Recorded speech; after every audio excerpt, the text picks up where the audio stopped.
Namo tassa bhagavato arahato samma sambuddhassa. Namo tassa bhagavato arahato samma sambuddhassa. Namo tassa bhagavato arahato samma sambuddhassa. Buddhang dhammang sanghang namasami.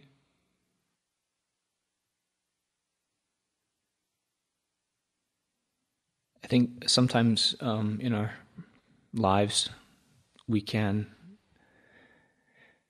fail to appreciate the power of thought and the power of intention. And we find sometimes ourselves in situations and behaving in ways that seem totally nonsensical, that we don't understand. It's not in our best interest. It's not in anybody else's interest. It's not enjoyable. We don't want to be doing it, and yet we can't stop. It seems like this is something that happens from time to time. And I thought tonight, there's a few different possibilities that this talk could go. My mind is kind of swimming with different options. But I thought maybe it might be useful to just review some of the hindrances that can come up in the mind, and in particular, with reference to what it is that causes the hindrances to arise.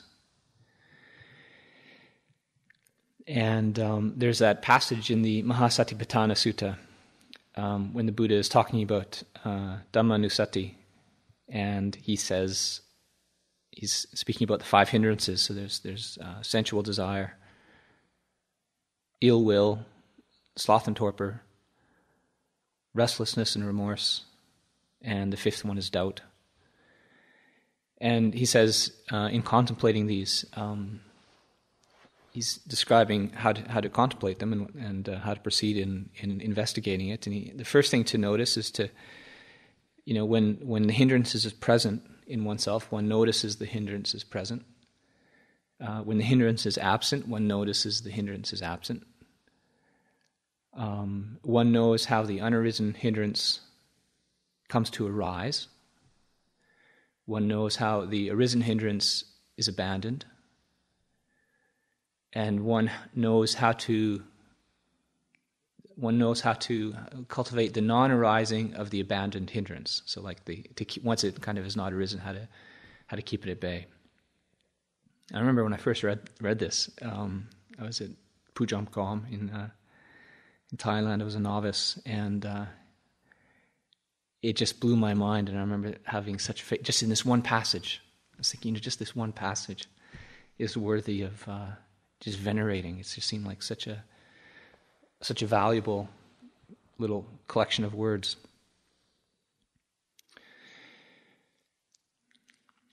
And then in time, studying more about the Buddha's teachings and learning more about what the Buddha taught. And of course, the Buddha's teaching is very much kind of revolves around causality, investigating causes. What is it that causes us to behave in certain ways and causes us to do certain things? And so I thought maybe I could unpack some of this tonight, at least in some way, and just look at this in some detail. There's a famous book in a Sri Lankan treatise about I forget the name of it now. It analyzes this term papancha. By what's the name of that book? That famous? Anybody? Magic of the Mind. Is that it? Concept and Reality. Same author, but different. Yeah, different concept and reality. And he looks at this term proliferation, or papancha, nipapancha, and the way he kind of looks at this, he kind of talks about how this passage that comes from the scriptures, and he notes this passage where, say, a person or a being has a concept that he is kind of taking as his basis, and he proliferates around that concept, and he thinks about it, and he develops thoughts around that concept. And then at a later time, he is beset by notions that seem to come from without. He's beset by notions that reinforce the basis, something along these lines. So to put this in more kind of simple terms, it's the kind of the causal circle between view or belief and thought and perception. So you have a belief, any belief, just a bias, a view, and then based on that view you think about it, and you proliferate around that view, and you think about it, and so forth, and you're basically carving up the external world into concepts as you think about it. And then at a later time, you start to have perceptions about the reality, which reinforces the view. And then you just get the circle, and you kind of become hardened in this view, whatever the view may be. And it's very difficult. When somebody's kind of caught up in this kind of circle, it's difficult to point it out to them. I remember an experience I had as a teenager, and I was a period of time when I was interested in Christianity, and I remember walking down the street, my front street in Edmonton, and coming the opposite direction was a mother, and she was pushing her like a baby carriage, or no, I think she might have been carrying the baby. It was just a newborn, like maybe a couple of months old. And I knew this person, and we kind of stopped and just kind of chat, and I look at this newborn baby, and just being almost overwhelmed by the power of this little being, and I remember thinking, positively thinking and perceiving God, thinking that this is proof. This is all I need for God. I'm witnessing God in the eyes of this child. And I remember having that it wasn't just a thought. It was like I was perceiving it. And if you said, "Well, I think Yatiko, you might be projecting something," I wouldn't. I'd say, "Well, yeah, I understand how you might think that, but actually, no, I'm really seeing like the naked truth of this being is kind of revealed before me, and I'm seeing God here," or something like that. And I can, just looking back at that, I can see how that circle was at work. You have a view, you think about it, and you read books about it, and then you kind of look out in nature, and a newborn baby, and there you see what you've been thinking all along. You say, there you go. So what I was trying to say all along. You see this at play with prejudice and like racial prejudice or bigotry, where you have say a racist might have a race that they don't like, and they've got these views that they're like this and they're like that, and then whenever they might come across somebody who might kind of contradict that kind of bias, they don't seem to notice it. They don't take it in. And then whenever they find somebody come across somebody who conforms to that bias, and they just see, there you go, proof. That's exactly what I've been saying all along. And so it's a very kind of destructive circle. It can be a very destructive circle.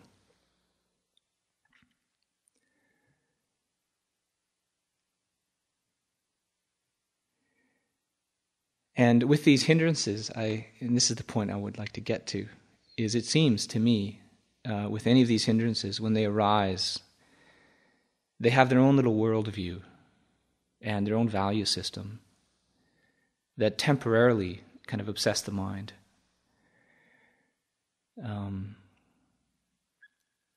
So you take something like sensual desire. When it arises, in a being, and this kind of sensual desire takes hold. Sensuality can seem like a really valuable thing, and you can really perceive it and believe it, and kind of, and it's actually a value that seems to take hold. And then, if sensual desire ever passes, or when it passes, you see it in a completely different light. It seems one can feel kind of almost a weariness with the weight and the heat of sensuality, or ill will. You think of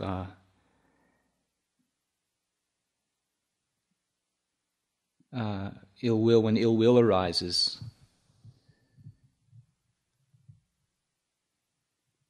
hatred. It seems, it can be the case when somebody's really harmed you. You can feel a total unwillingness to forgive, almost to a passion to refuse to forgive. And you see this sometimes with beings, with people. And this sort, like somebody can swear that they will never forgive this such and such an injustice they've experienced, and that's hatred that's taken hold of the heart. Whereas if you can ever experience, that hatred passes and you feel free of that hatred, it's so obvious that forgiveness is a healing thing. And to somebody who isn't gripped by hatred, this is, utterly self-evident, I think. But to somebody who's gripped by hatred, it's not at all self-evident. I mean, they can come up with some very good rationales for why such and such a person should not be forgiven for what he or she has done. Sloth and torpor. When sloth and torpor arises, it just doesn't seem like that big of a waste to just lie down and sleep. Like, I'm not speaking here about actual, say, fatigue of the body. It's a different thing.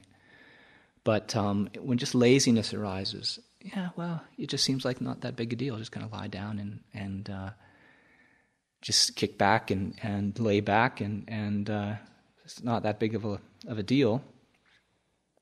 And yet, when that passes and there's clarity in the mind, what I think a kind of a balanced perception of our situation on this planet is life is short and it's precious, and we have to care for time.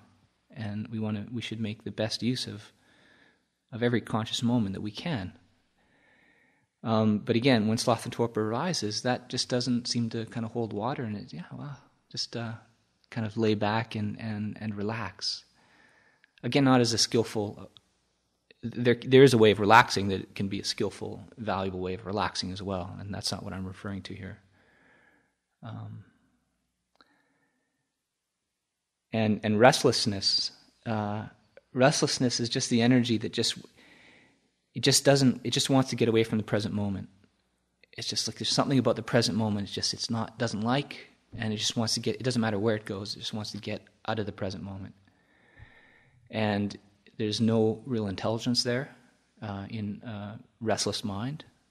There's just kind of restlessness. You just want to get away. Whereas the mind that is tranquil, the body that is tranquil, feels complete and looks upon a restless mind as like being somebody who's just like a slave who is not in possession of itself. And to the mind that is calm and tranquil and not possessed of restlessness, it's so obvious that restlessness is like almost like an illness. It seems to me. It's just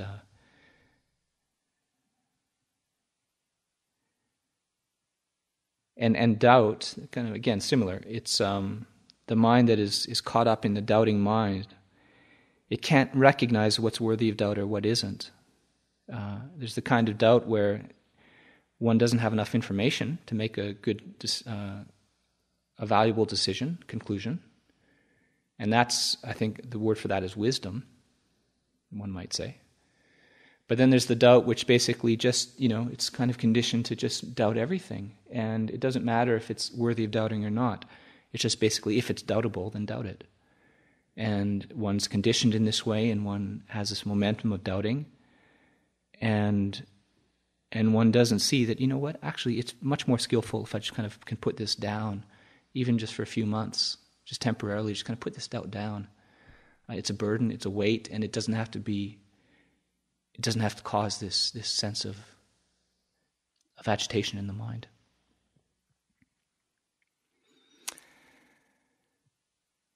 And I started out this talk talking about how often we don't recognize the power of thought or the power of intention. And maybe I'd like to relate this to, although this same kind of principle applies to all the hindrances, but let's just take restlessness, for example. And I was sitting the other night in my kuti, my hut, and feeling very restless, a lot of restlessness, physical restlessness, which I'm not normally very restless physically. And I'm sitting there meditating, and I'd made a determination to sit for 90 minutes, so I had to kind of, after about 45 minutes, I was kind of wanting the meditation just to end, and I couldn't because I'd made this determination. And I noticed how if I could, say, just kind of determine to sort of embrace my bodily space with awareness and just kind of be very calm and gentle with it, the restlessness would sort of start to calm down. And then there'd come a point where I would just, for some reason, I would almost perversely reignite the restlessness. And it struck me as funny. I was kind of going back and forth, and I sort of had this realization that restlessness, that which was restless in me, of course, it doesn't want to renounce restlessness. If I had renounced restlessness, it might be, I might wind up sitting there for hours. It's entirely possible if, the mind is calm, the body's calm, you could sit there for several hours completely content. But that's a dreadful scenario to a restless mind, The thought of sitting there for hours, the restless mind doesn't want that to happen. So it's almost like as soon as I started calming down, as soon as I got to this point where restlessness might be renounced, restlessness would just kind of surface again, as if to say, look, you can calm me down a little bit, but you're not going to renounce me, not tonight. And it would just kind of resurface. And I sort of was I was looking for simile to kind of explain this to myself, and I came up with this image of a teeter-totter. Is that what you call them in America, teeter-totters? So teeter-totter, and it's like on one side you have like a teeter-totter that is, the fulcrum is not very well oiled, so it's kind of stiff. And you have a couple of jars on both sides, and one represents restlessness on one side, and the other is calm.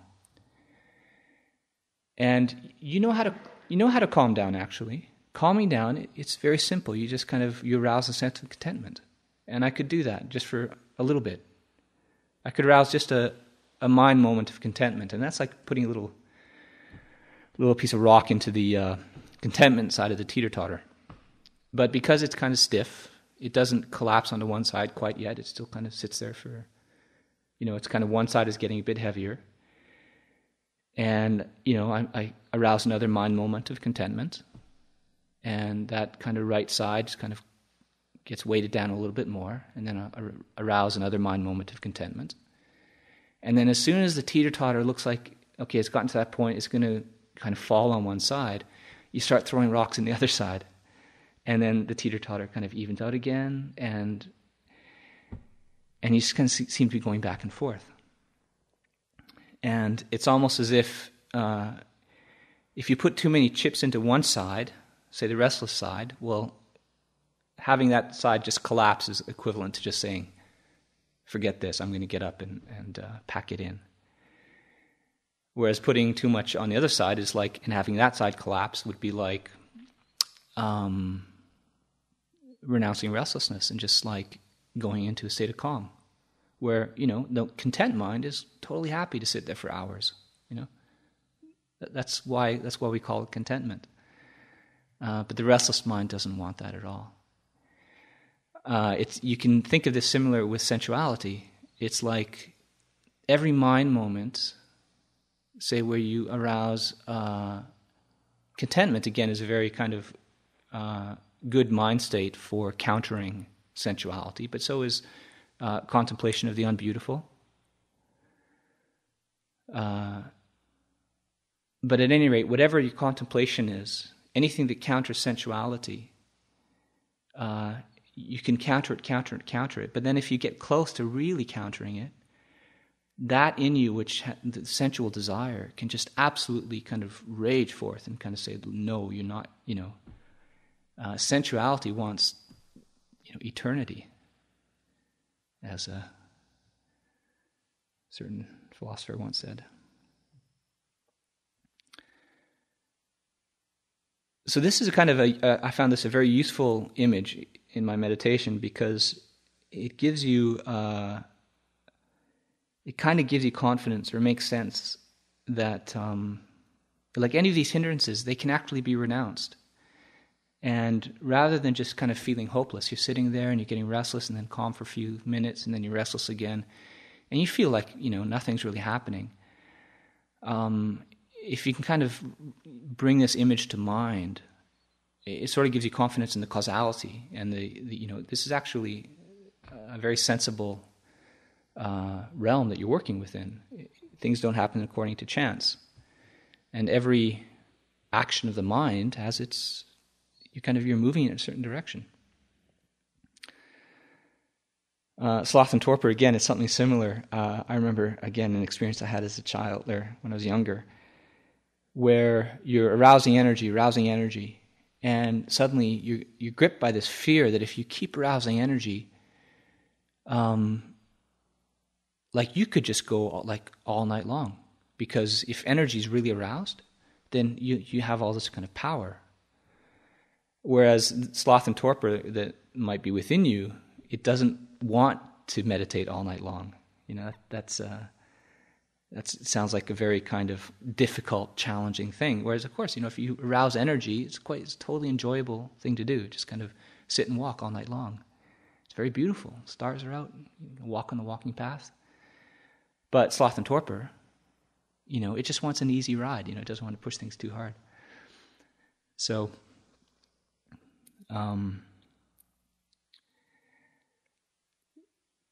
So also through reflecting in this way, it helps to deflate basically you might call them lies, although that may be a bit harsh, but the lies that the hindrances tell us around,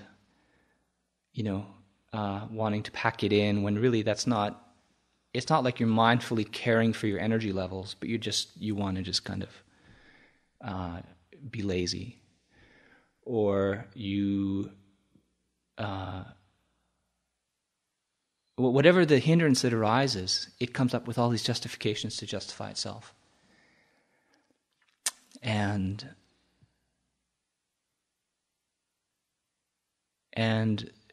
we can counter them. And we have to, again, it's this kind of invisible pot inside that we have to kind of keep putting little pebbles into and weighing it down. And we have to refuse to put pebbles into the other side.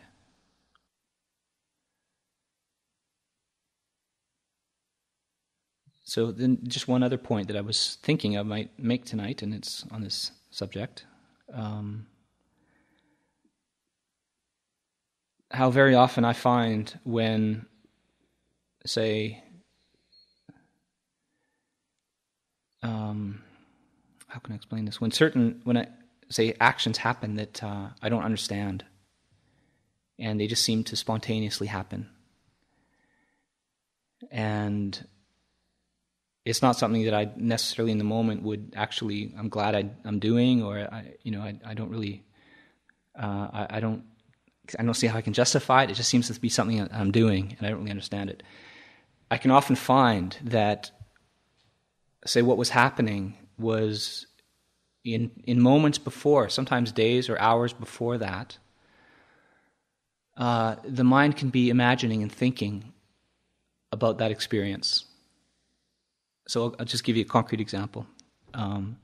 Walking up the hill, especially, I remember at Dao, say at a monastery where your sleeping place after the meal is way on top of this kind of frightful hill, and you have to climb this hill after the meal. And once you get halfway up the hill, you're just, you're soaked in sweat, and you're really starting to get annoyed at this climb. And you can just start thinking and kind of almost, you just can't wait to get up there and have a rest, for instance.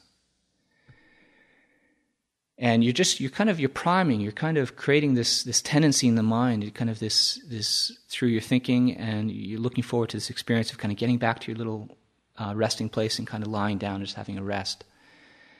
And then you get up there, and of course, you first thing you do is you kind of bathe, and hop in the stream just to kind of wash off the sweat, and then you come out and you feel great, actually. You're not tired at all.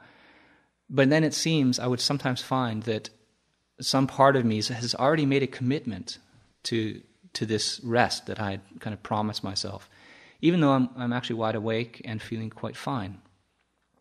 But it's like, no, I've got to have a rest, because I've kind of created this idea in my head that it's going to be so wonderful to just get up there and kind of relax and lay down and have a rest.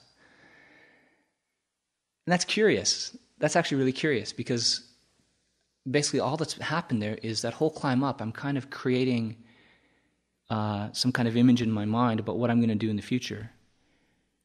And I seem to create a commitment to that, as opposed to, again, this is where mindfulness comes in. Mindfulness is trying to drop the past commitments, those things that you've kind of held on principle, and respond to the present moment in the way that's skillful. Sometimes often if it's a skillful commitment, then it means keeping it usually. If it's an unskillful commitment, then maybe it means dropping it. But whatever the case is, it's mindfulness is very much has to respond to the present moment. I was just quoting the other day this from another author that I remember reading. Consistency is the hobgoblin of small minds, Thoreau said. And I think his point there is simply that consistency for its own sake, with one exception, consistency for its own sake is not worth anything. What's valuable is responding to the present moment in a way that the present moment speaks to us. Now, when I say with one exception, I guess that one exception is when we know that the present moment is liable to delude us. And sometimes we have to make these kind of determinations, and that's a different thing. Where you make a determination, and once you make a determination, this is a very important skill to develop. So you make a determination and you keep it. And I've talked to people sometimes, and they say, that's just hopeless. I cannot keep a determination, and it seems every time I make a determination, it just crumbles. So what do I do? And that's painful. And but one way to approach that is to start over and give yourself a ritual. Rituals are very useful in this extent, in this matter. And like a new ritual where it's like, okay, henceforth I will practice making determinations that are not over the top. So I won't make a determination if there's any chance I won't keep it, at least at the beginning. And I'll give myself a ritual, whatever it is. Each one of us, you can come up with your own. But like, let's say you bow 3 times, light a stick of incense, and you make a promise. I'll sit for 30 minutes, or whatever it is. And henceforth, whenever you do that ritual, that means you're not going to break that determination. And then you build up this kind of muscle. And that is a valuable thing to cultivate. But in terms of being consistent simply because you're afraid of looking inconsistent, what or being consistent to a promise, like I can't wait to get up to my resting place and just crash out, and then kind of finding yourself compelled to keep that simply out of some kind of perverse consistency. Okay, that's not skillful.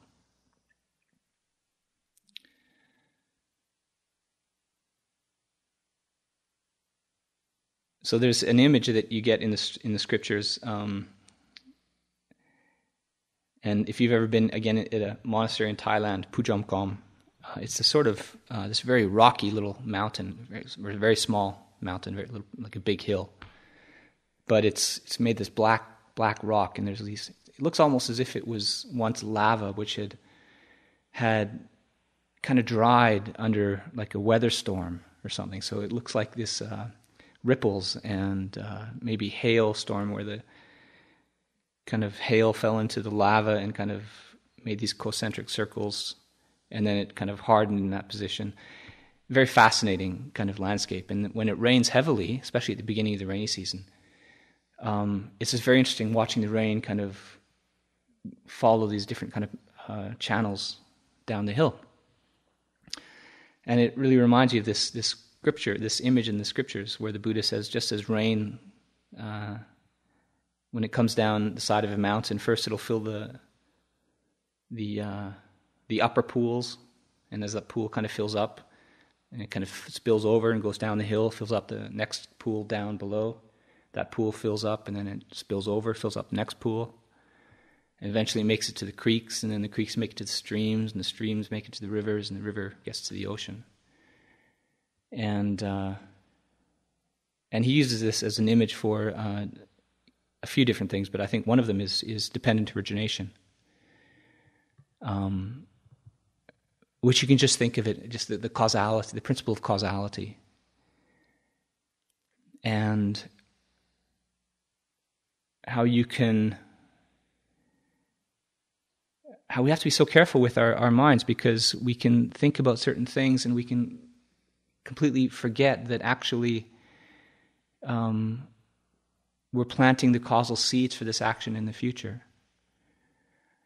So I remember this book I read in university, and about this young man who was going to commit a murder, and he doesn't think he's going to really do this, but he starts off. He's just, what if I killed this old lady? She's a kind of she's rich, and she's a hag, she's single, she's a miser. I'll just kill her, take her money, and I can do something good with it. But he'll never actually do it, but he's just thinking in his head, and he's kind of going through thinking, well, if I were to do it, how would I do it? And he kind of thinks it through, and he kind of plans it out in his head, and it's kind of in the fantasy world.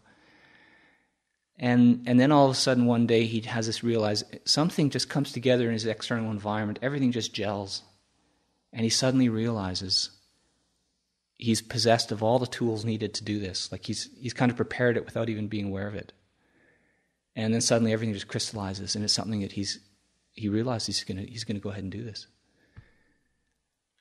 And it's kind of interesting. I see something similar with monks who with disrobing, monks can sometimes, I'm not really seriously thinking about disrobing, but you allow yourself to think about it and proliferate around it, and what if, and you're just kind of, again, this image of the teeter-totter, you're kind of putting chips onto one side without knowing it, and then all of a sudden one day it kind of hits critical mass, and boom, there's no stopping you, and it's like it's too late almost. So we have to be very careful with our thoughts, and just recognize that our thoughts have this causal power to shape our future. So these are just some thoughts that I thought I'd give tonight about the causal nature of the hindrances, and hopefully it'll be a little bit of food for thought, to think about how it is that you create hindrances in your own lives, and how it is you might be able to abandon them gently, rather than being